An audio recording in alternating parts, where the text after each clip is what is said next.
our next guest here, Michael, has just released a 7-round mock draft over at ESPN.com. That's hard to do, man. It's a lot of work. You got to know a lot of names to go ahead and put that together there. But let's bring him on in here. Matt Miller, ESPN NFL Draft Analyst, joining us here on the Lombardi Line, talk all things NFL Draft. Matt, we appreciate the time this morning, and we were discussing it in our last segment, the big move in the betting market. Will Levis, the Kentucky quarterback, now the odds-on favorite to be the number 2 overall pick. Does that jive with what you're hearing at the top of the draft?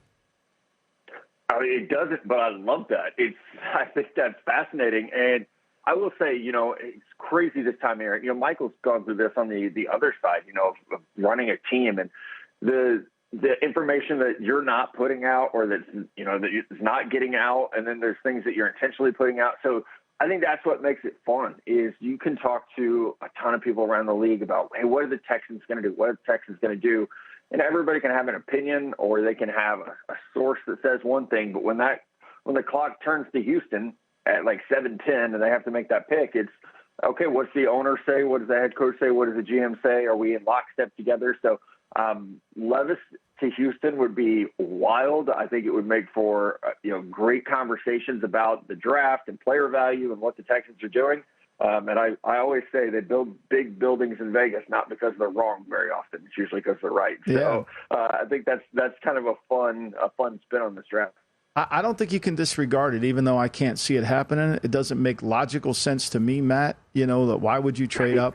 I think this is a one-quarterback draft. I think every other quarterback in this draft has problems in some area in terms of the evaluation. Different. They're all different, but they have similar problems in terms of, production, execution, rhythm, anticipation, all those things. So my question to you, you've studied these guys all year. Where is C.J. Stroud going to go in your mind? Yeah, I think he's the hardest player for me to figure out. Right now, and like Femi said, in my 7-round mock draft, I had him go to the Indianapolis Colts with a big disclaimer of, I'm not hearing that this would happen. But if he happens to fall to 4, you have to wonder, would the Colts do this? Because they've backed themselves into a corner on the quarterback so many times, swing and miss with Phillip Rivers and swing and miss with Carson Wentz, swing and miss again with Matt Ryan. They have to get, I think, a young quarterback who can be the face of the franchise, for lack of a better term. So whether it's Stroud, Levis, I can't see Richardson there because I think if they need somebody that can play right now, I do feel like Stroud probably goes at 4, but I'll tell you, I talked to teams that say Stroud could go 11th, like a Justin Fields type slide, like a Mac Jones type slide, where, sometimes we in the media like players a lot more than NFL teams do. And I think that sets up for an interesting domino effect of, okay, if Houston doesn't take C.J. Stroud, who does? And if Will Levis is the favorite to be the second quarterback off the board, where do these guys land? Because there's a lot of teams plugged their quarterback holes or said they're fine. Atlanta says we're good with Desmond Ridder. Washington says we're good with Sam Howell. So it gets harder to find spots where a team would say, okay, yeah, we'll do this. We're speaking with Matt Miller, ESPN NFL Draft Analyst here on the Lombardi Line, talking all things NFL Draft. I think, obviously, from your perspective, putting together these mock drafts, one of the hardest things to do is trying to project trades, because in mock drafts, you can't really do that. You don't know what the terms would be for a deal. But do you anticipate, because I feel like the conversation, especially in the top 5 and even in the top 10, has been that there's going to be a lot of trades. People are going to move up for some of these quarterbacks. Do you anticipate that we'll see many trades on draft night?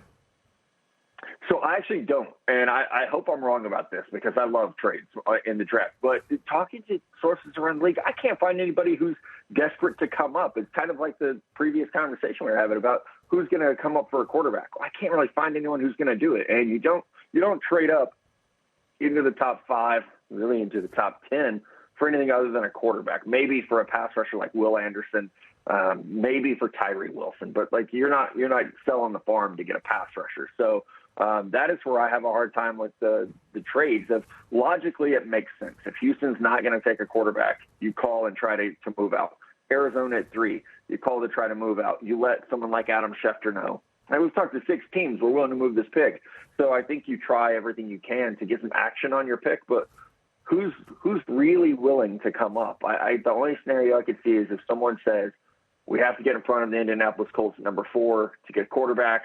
We're going to come all the way up and make that happen. But, again, it's hard to find teams that would do that. Maybe Tennessee at 11 because they have one more year of Ryan Tannehill, who was hurt last year, but it does become difficult to identify the trade partner. For me, it is too. And I know Nick Cesario's made 7 trades since he's been in Houston, and I would consider Nick an active trader if he could.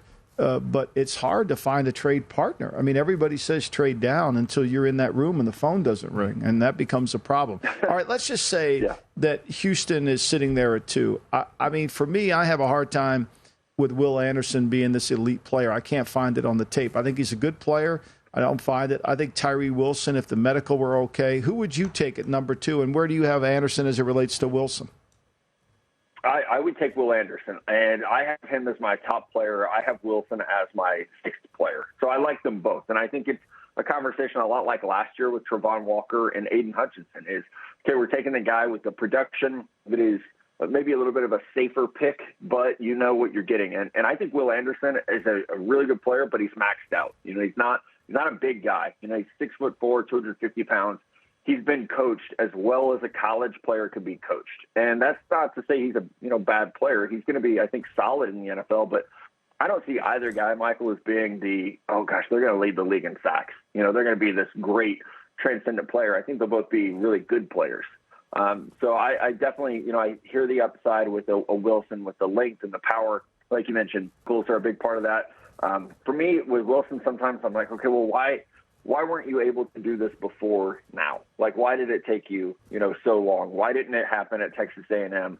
How much of the medical is a concern? And then are we getting caught up on the fact that he's got like an 85-inch wingspan and missing sometimes that first step quickness? Because for me, with a pass rusher, like if you don't have that first step quicks, good luck in the NFL, because that's an ingredient you have to have, and I don't always see that with him. Yeah, let's follow up. I like your point there. Okay, so you just made a great point. Tyree Wilson, he goes to A&M, doesn't really flash. All right, Penn State's a really good team.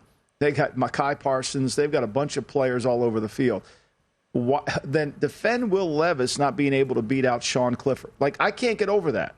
Like, if I turned the Levis card in, tell me why Sean Clifford was still – because if Will Levis is everything we think he is, and he's worthy of the 2nd pick overall, Penn State should have won a national championship with him at quarterback. I'm with you. I can't find – like you were saying on the tape, like, to me it's not there. I have Levis as my, 30th overall player. So it's that, that jump between where you have a player ranked and where you hear they're going to be drafted sometimes are really, really far apart. I have a hard time with that. Yeah, I had a hard time with it with Mitchell Trubisky too, or with Baker Mayfield. It's like, wait, why can't you guys win a starting job where you're at? Sometimes you hear, okay, well, the job wasn't available, but that's a hard one for me with Will Levis. And on the other side, Hendon Hooker was the starter at Virginia Tech, transferred to Tennessee so he can be in more of a passing style offense and has a ton of success immediately for the Volunteers. So I think when I look at the transfer guys in this class, I feel a little bit better about Hendon Hooker than I do Will Levis because of that, because the fact that, he didn't transfer because he couldn't play. He transferred to get in a better system. With Levis, it was Sean Clifford, no disrespect, he's not in the NFL right now, I don't think. He's definitely not a high draft pick. So when you can't beat out a guy like that, it does give me a lot of pause as well. Hey, Matt, we got a minute left. Is there a player that you think is going to go higher than the media expects on draft night? Can I take Bijan Robinson? I know everybody, for 4 months, the conversation's been, well, you can't take a running back. If I'm the Atlanta Falcons, I just go ahead and turn that card in if he's there. Just take good football players. When you're a bad team like that, I think you just take good football players. Would be great for Arthur Smith's, run-heavy scheme, and probably the cleanest prospect in this draft in terms of on- and off-field ability. There's not a whole lot wrong with Bijan's tape, and off the field, just a great human being. I think I agree with you. He's a weapon. I mean, he is truly a weapon. Right. He's going to play all 3 downs. He's never coming off the field. And you use the word I've been using here. He's a clean place, one of the cleanest players in the draft. Jalen Carter, where does he go? I think he goes 5 to Seattle. We'll see if Anderson or Wilson are on the board, maybe that changes. But I don't think he gets out of the top 10 despite the off-field stuff. I think he's just too talented, and too talented at a premium position means you're going to go pretty early. Go to VSiN.com/subscribe to become a VSiN Pro subscriber today.